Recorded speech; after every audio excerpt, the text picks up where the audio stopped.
I don't think Nigerian politicians should be selling hope anymore. I think they should be selling fear. I think we've passed the process. If I was running a presidential campaigin, it's fear we'll be selling. That's if you don't come out, you might die. If you don't come out, you're giving Abraham something to you cut. might die. It is the politics of fear, because the politics of fear also moves emotion. Hello, and welcome to another episode of Wisdom Connect, the platform where we talk about real life issues. Always take about our guiding principle. On this platform, we're very intentional on becoming the best version of ourselves. So join us. I feel like we're just very comfortable with bad governance. That we're like, No. There's accountability. It is what it is. Every time this is Nigeria Nigeria, so money, take it as you say it. whether with this government or the government before you, every time Nigeria makes money, you are aware of how much Nigeria makes every month, how much they share every month. You know where to go to get them. The part of the accountability you should be asking for is that, okay, so how did you spend it? Come and tell us. You have ability to draw them to come and tell you how it was spent, to justify the spending. Service and debts. Okay, to justify how it is spent. So, but do they do that? No, of course they don't. Well, they just tell you some of you've them done something. Some of them try to do. For instance, there is one odd thing that is in our polity now. I think it's only done in Nigeria. They call it constituency project. So constituency project is such that people who do not have executive power, because all the people who do constituency projects are lawmakers. Lawmakers do not have executive powers to carry out projects. Okay. They can influence and bring those projects to their places. So, but they have this quantum of money that comes to them that they use to create empowerment, to do some project within their vicinity, to make it look like they are doing something. They are not just going there to go and talk. Because people will say, you are just going there to talk. So what is it exactly that you are doing? Okay. Because I want everybody to answer this particular question. I think you said something about that, but I want us to just you said something about reorientation and how massive it is and everything. Now, I want to ask you particularly, do you think Nigerians are too patient with bad governance? Because if we're saying it's too massive, so because of that, I would just rather stay back. Like, what would you say to Nigerians or to yourself or to your younger self? What about bad governance and what we can do better? Bad governance. So first of all, I am also of the notion I don't like to use the word bad governance, right? I do think the government of the day has failed, but not in the ways that people are angry at. Right. I think they've focused a lot of their attention on macro issues right. that can and could move Nigeria forward right. in the next few years, right. and they've left all of the low-hanging micro issues that they should have and they could have sort of picked a low-hanging fruit here, pick one here, quickly do these, at least so that people can see that there's work going on. And then if you want to focus on macro issues, Nigeria at large, the economy, and what have you, you can do that. I also think they failed in the aspects of security, in one, obviously securing the country, but also in the response. Okay. I think the response has been very lackluster. I think there should have been a more heavier show of force against terrorism, against bandits, against that's about the government. I'm saying, as followers, what can we do? What can we do to hold those people accountable? Are we just too patient or just too comfortable with such space and with such systems? I don't think we're comfortable. I'm not sure Nigerians are ready to go to the extent that this may actually need. And when I say go to the extent this may actually need, are all of your bank workers ready to not come to work?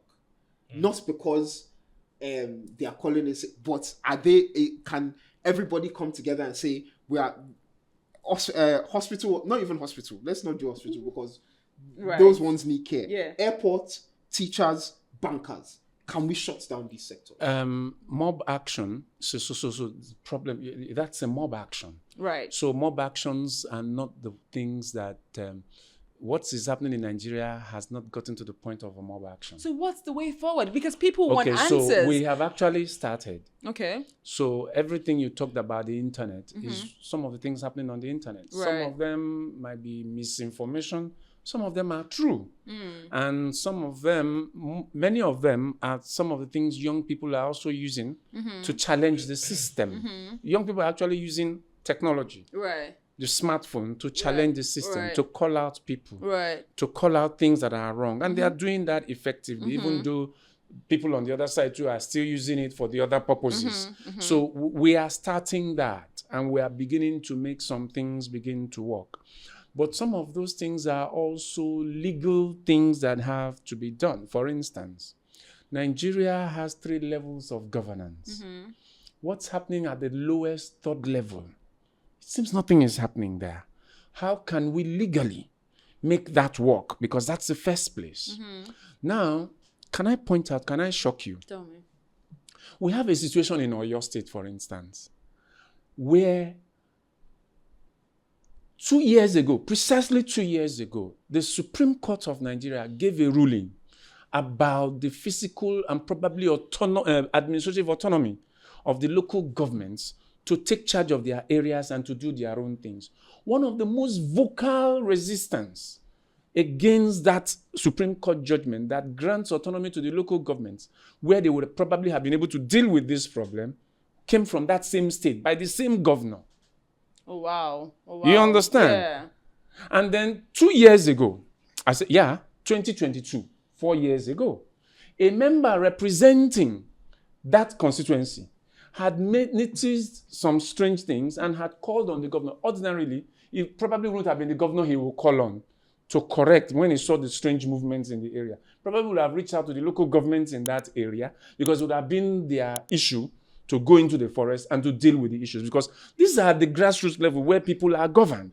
So we now have a bigger problem on our hands, and everybody is looking at Abuja. Whereas the people that would have taken care of the problem in the first place would have been the local governments. Yeah, the Constitution, the Supreme Court of Nigeria had made a pronouncement granting the local governments this autonomy, but certain governments, certain state governors resisted this because they want to control the resources that these local governments have. You understand? If this local government had had this resource, maybe they would have taken a step before this thing got to this point. You understand? Yeah. So we are talking about levels of governance where everybody, because of the military hangover we've had, all of us keep looking at Abuja, but we are not asking our local government chairmen what they are doing. We are not asking our state governors what they are doing. I like that. Because that is where issues are. That is actually where the people are. To be honest, a lot of people don't know their local government chairman, local government chairman, state house of assembly. Yes, they don't know. Federal house of assembly. Everybody just interested in the president and all of that. Everybody is looking at Abuja. Anyways, I like that we're saying this, because the next thing I want us to talk about is, what kind of leadership does Nigeria need? Because that's the kind of thing we should go into. Really, despite everything, right? Frustration, hardship, disappointment, Nigeria still hope. And maybe hope itself is a form of resilience. Maybe. I don't know. You guys tell me. Oh my goodness, guys. What an amazing conversation we are having, right? And I know you're learning as much as I am learning in the studio. There's so much to learn about the political system here in Nigeria. But before we go ahead, make sure you like, subscribe, and share. Now, let's go back into the conversation and see how that goes. We're talking about so many things, what is happening, and all the bad things that's happened. Maybe you don't call it bad governance. Maybe the challenges that we're facing in Nigeria, or your kissing points, right? And I'm thinking, what qualities should Nigeria prioritize when choosing leaders? Okay, let me just... Yes, please go. Yeah. Now, I believe in not changing... If football fans will know this, never change a winning team. Okay. If you go in with a format and it works, when you're going to play your next match, use the same format. Okay. Now, before Fashola came into Lagos, then what's it called? Oshodi was hell. Right. Oshodi I remember that. It's not a place you can just go to or just stroll around at 7 p.m. Right. When Fashola came in, he turned Oshodi into... Oshodi was looking like Ikoyi. Like, Oshodi was a cool looking place. And till then, now, that format worked.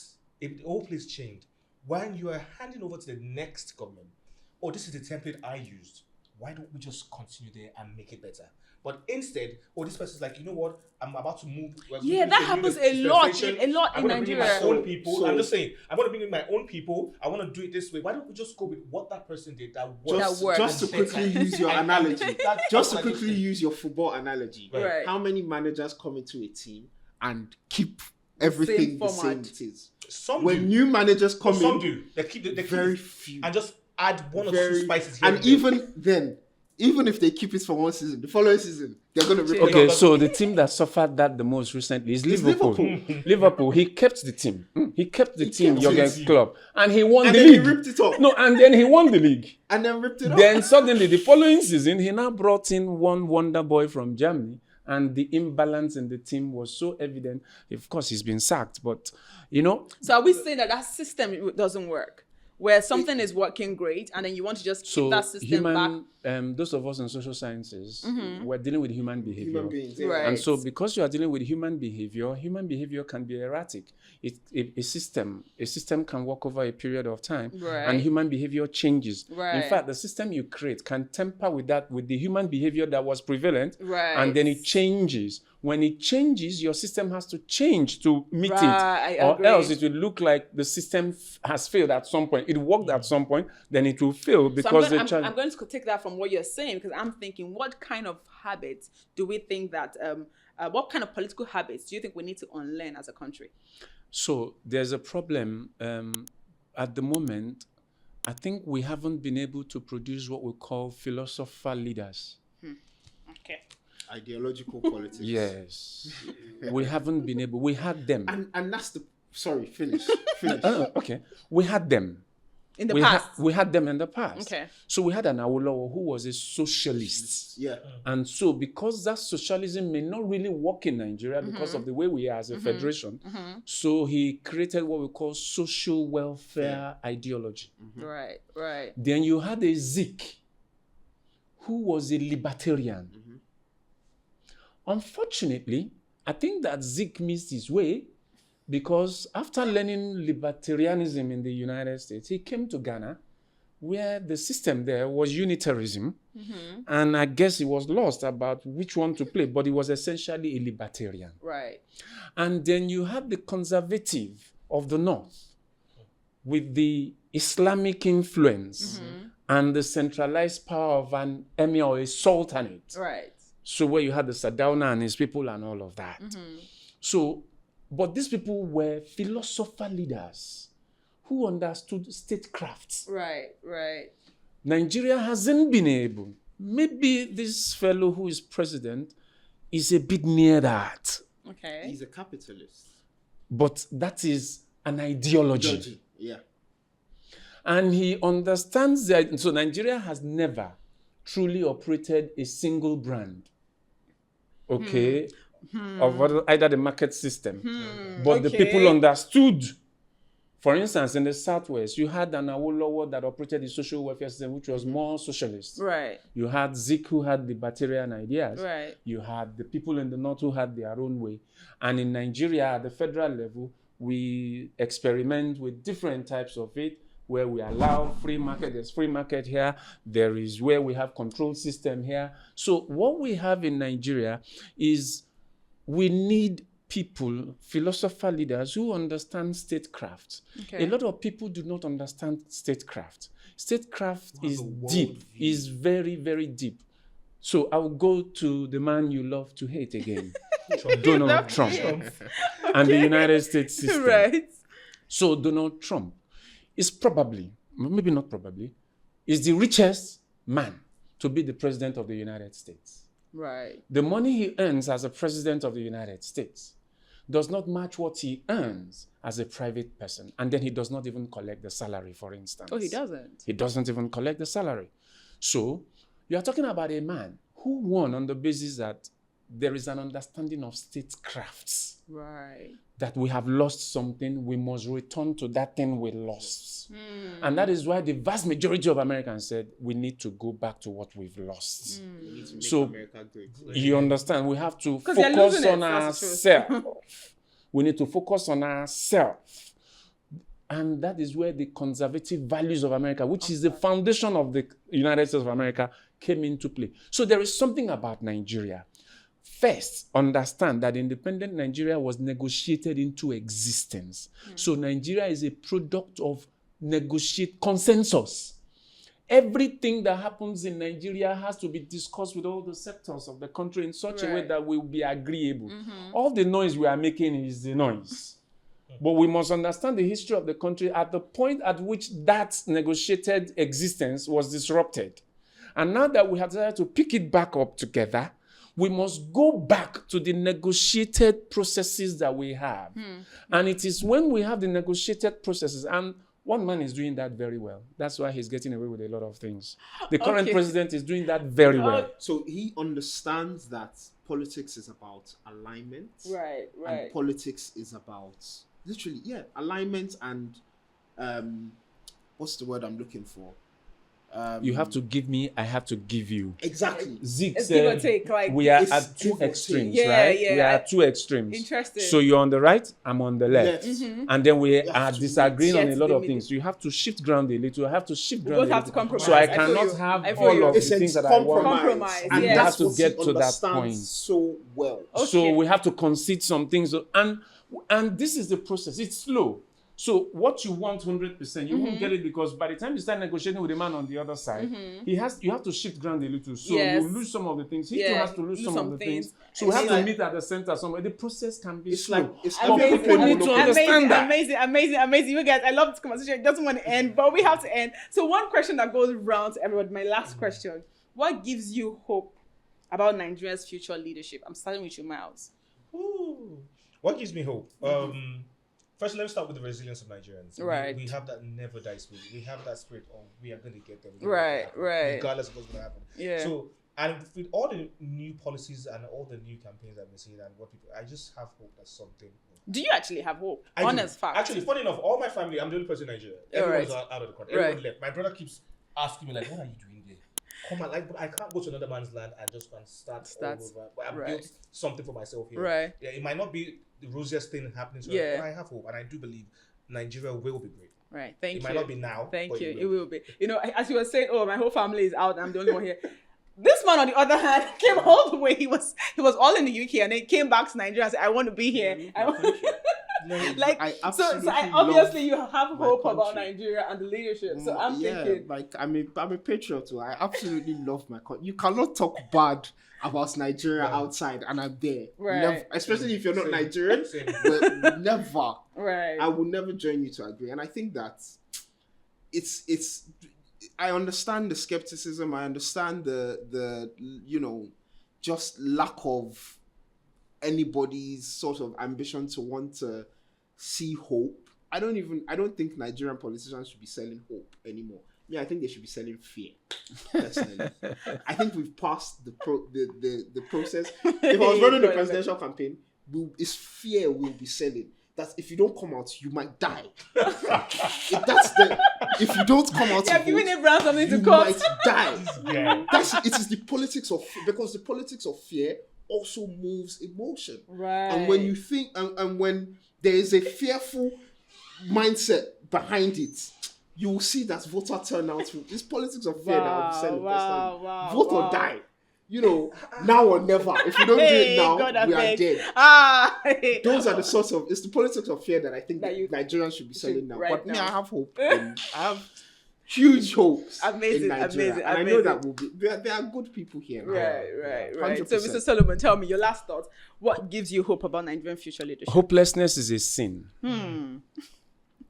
The reason why you are alive is because you live in hope. Right. When you went to bed last night, nobody told you you'll be alive. And there was no guarantee you'll be alive this morning. Right. So you went to bed making your calculations about what you are going to do today. Right. So it is the hope that you have for today that you went to bed with last night. Right. And for you not to have hope, you'll be dead, because what keeps you going is hope. I understand that Nigerians have become cynical because of the experience of the things they've been through. Past years, But whether you've had good leadership or bad leadership, in your little corner, you will still have to keep chasing your own dreams, chasing your own goals, Very true. looking for the things you are looking for. And it is only hope that makes you whatever you become. It is hope that made you believe when you were in secondary school, I want to study this, I want to do this, I want to get to this level. The day you cease to have that hope, you lose everything. So we sell hope because when Nigeria gets better than this, there will still be the hope of what Nigeria could become after it becomes better than this. Right, true. So hope is what you have to keep selling, because God demands hope. So we should because not you can't sell have fear. faith. We should sell You can't have faith. You can't have faith without hope, because Right. when you have faith in something, you have to wait. Wait is that waiting that you have Is the hope. is the hope Amazing. that this is going to happen. Amazing. So Yeah, you I'm have to speaking keep from- having hope. I spoke from a branding perspective. The fear candidate. For me, Fear can yeah. hope candidate. Love Because it, love it, love we it. were sold change, then we were sold hope, Then then we renewed were hope. sold renewed hope. So- There has been too much selling of So there will be hope. There Okay, is hope, okay, and we will amazing. get there. Self- Love fear. it, love it, love it, love it. Oh my god, it was such an amazing conversation, guys. Like, thank you so much. Like, if you could change one thing about Nigerian political culture, what would it be? Write it down in the comment section. I'll be there with you. Oh my god, it's been an amazing conversation. And today's conversation reminds us that leadership is not magic. It is shaped by culture, system, values, fear, structure. hope, and people. So the leaders we choose often reflect the things we tolerate, celebrate, fear, or prioritize as a society. And maybe the future of Nigeria will not change only when better leaders emerge, but when better thinking emerges too, right? And remember, a nation grows when its people are willing to think deeply, speak honestly, and choose intentionally. Guys, thank you so much for this conversation. It's been so enlightening, educating, I must say, because I'm learning. I'm like, oh my God, there's just so much to learn. It's That's one almost of the like we should best not end the summaries and conversation. conclusions I've ever had. Thank you guys so much. So guys, I say come your way again. This is Wisdom Connect. God bless you and see you soon. Bye. Please say bye to the camera. What a great conversation we had. What? Who would have known that we have so much structural system in Nigeria? Did you know it as much as I did? Or that I learned in the studio? I don't know. But anyways, guys, until I come your way again, make sure you put on your notification bell so when we drop the next episode, you'll be the first person to receive it. Bye.